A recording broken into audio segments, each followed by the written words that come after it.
Orgen nada más lee libros.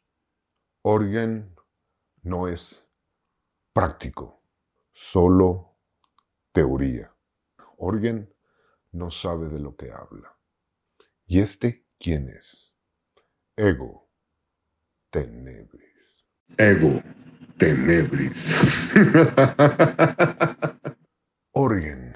A lo largo de las cápsulas he compartido algunos momentos de mi vida, que se le puede llamar fragmentos de mi experiencia.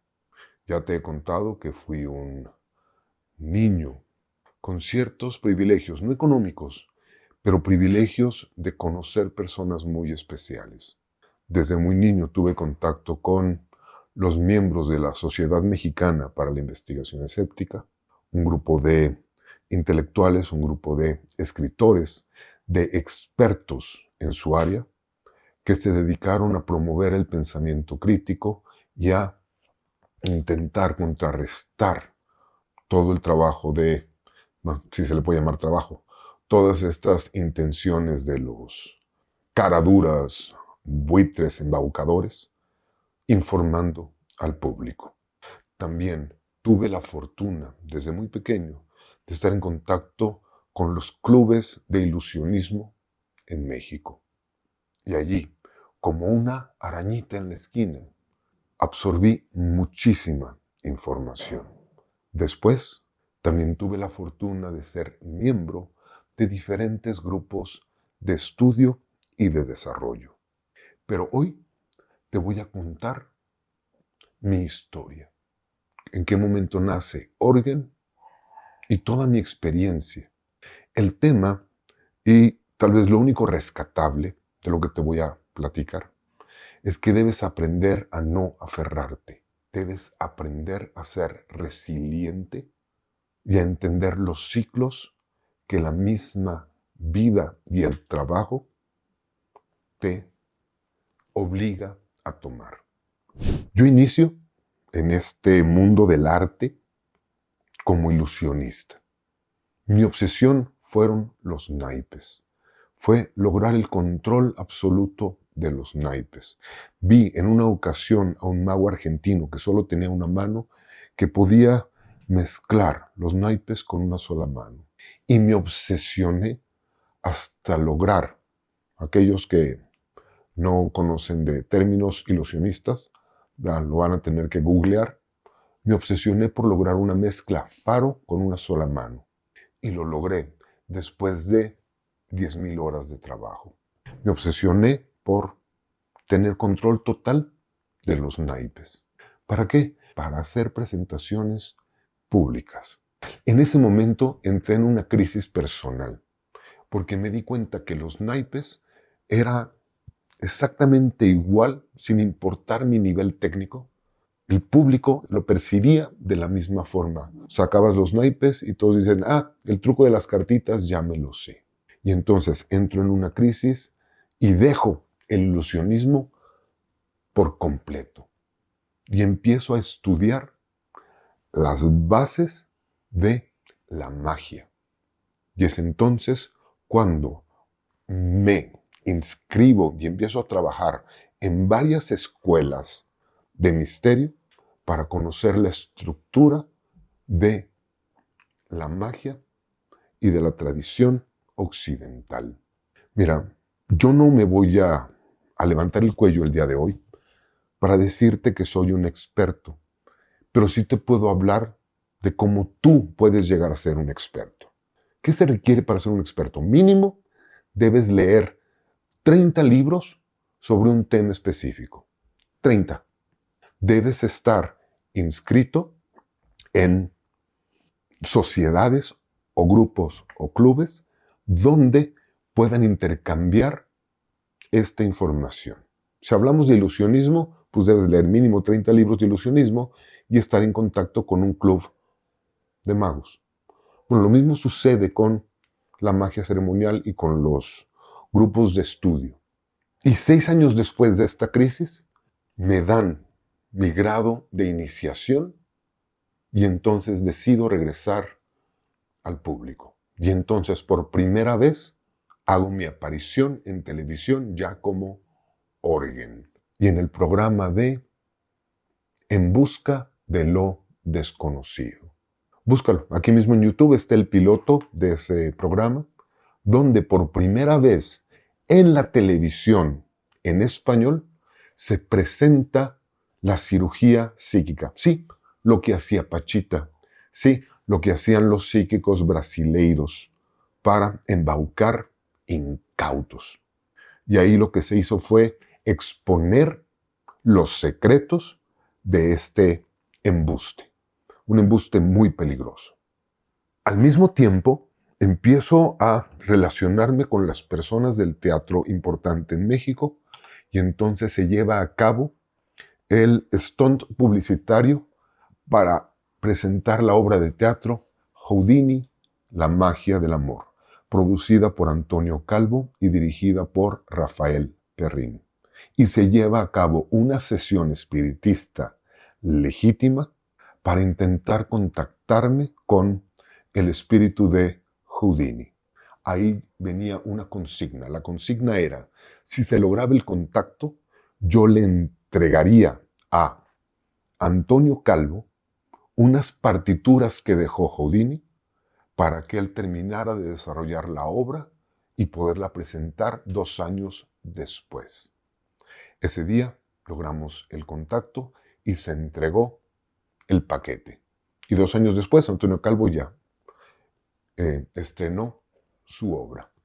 Eso me puso en el ojo público y empecé a hacer mis demostraciones de las sesiones espiritistas en diferentes programas de televisión. En ese entonces eran los programas que tenía, por ejemplo, Israel Haitovich. En ese entonces creo que era Desmadrugados o no sé, no recuerdo el nombre de los programas, pero empiezo a salir como invitado regular en los programas de Israel Haitovich. En ese momento yo me di cuenta que la televisión no era algo que yo buscara. Siempre he dicho, la televisión solo es buena para salir en ella. ¿Okay? La televisión no aporta mucho. Es industria del entretenimiento.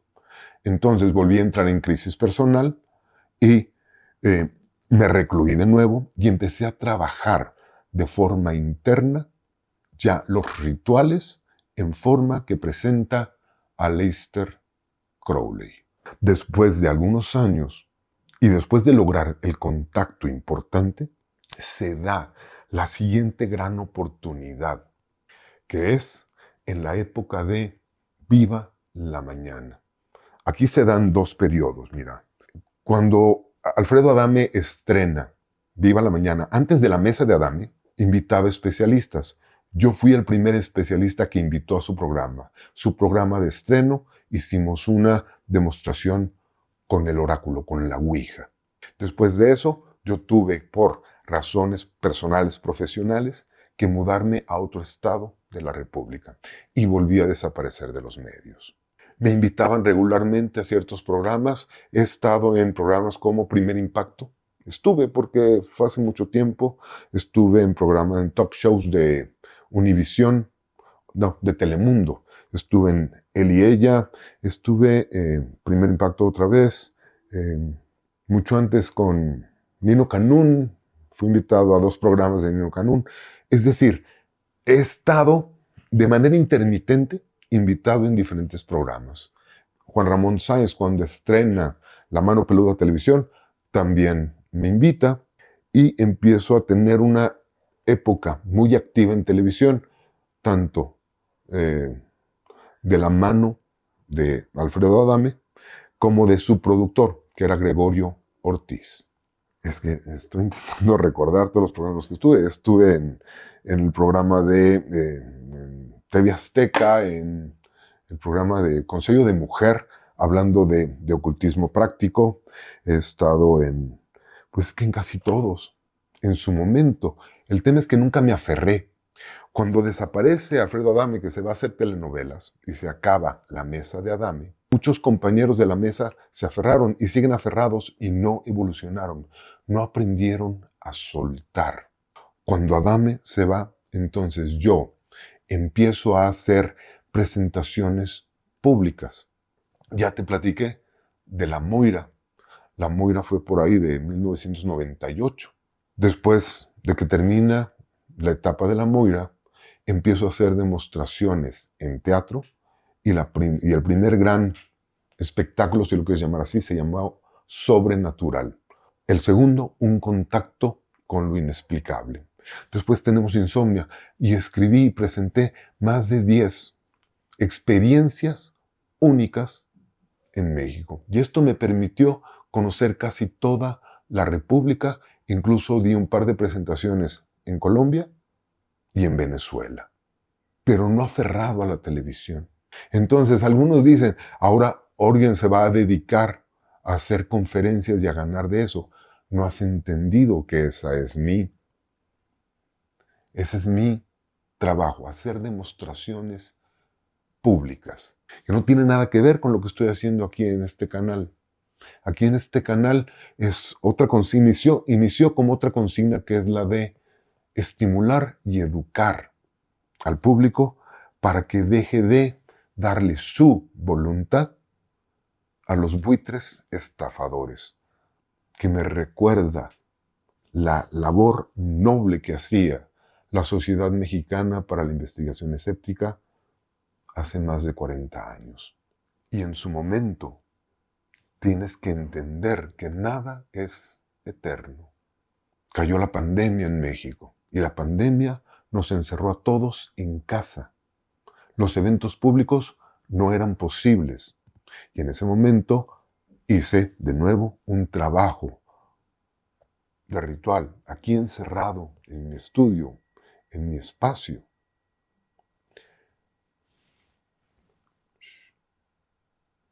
En mi espacio, en mi estudio. Y llegó el trabajo de inspiración para el mito del vampiro.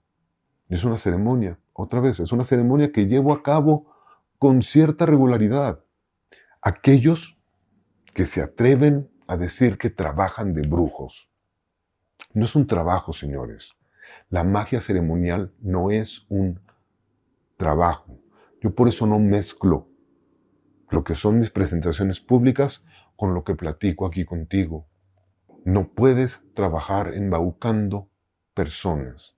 Eso que te quede muy claro. Y aunque te escudes diciendo, es que tengo que pagar el recibo de la luz, no debes pagar el recibo de la luz ofreciendo mentiras. ¿Quieres hacer presentaciones públicas? Hazlas, porque entonces estás cobrando por lo que estás otorgando, que es una experiencia, no una solución, no un trabajo, no una consulta. Esa es la gran diferencia. Cuando yo demuestro mi arte, lo hago por el arte mismo. Y sí, cobro por eso, pero no por dar clases, no por enseñar. Y por eso no doy consultas, no doy clases, no tengo alumnos y no voy a tener alumnos en el futuro. Recuerda esta frase. Si a un tonto le enseñas la luna, solamente podrá ver el dedo, no verá a la luna. El trabajo de Orgen es mostrarte la luna y tú decides a dónde ves. A mí no me creas y te sale gratis. Cuando escriba la próxima experiencia teatral, probablemente, no, seguramente cuando me presente en teatro con una exposición o con una ceremonia, esa tendrá un costo. Ego tenebris.